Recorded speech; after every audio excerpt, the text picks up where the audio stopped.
जय जगन्नाथ। प्रणाम दर्शक बंधु। मो कवितार शीर्षक स्रष्टा।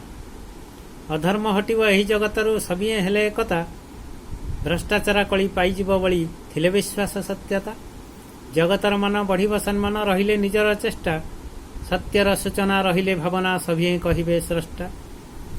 अतीतर दुख भूले जेउ लोक कर्मफल साथे नहीं। जगन्नाथंकर पाई जाए भेट सुख नीति पासे थाई। जामने अहिंसा नीति मीठा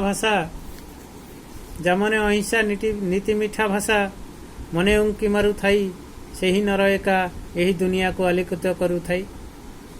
प्रेमरे सभिंकु करे जे आदर निज सुख भूली जाई। अति आपणार हुए जगतर नीति सम्मान लभई। धन्यवाद।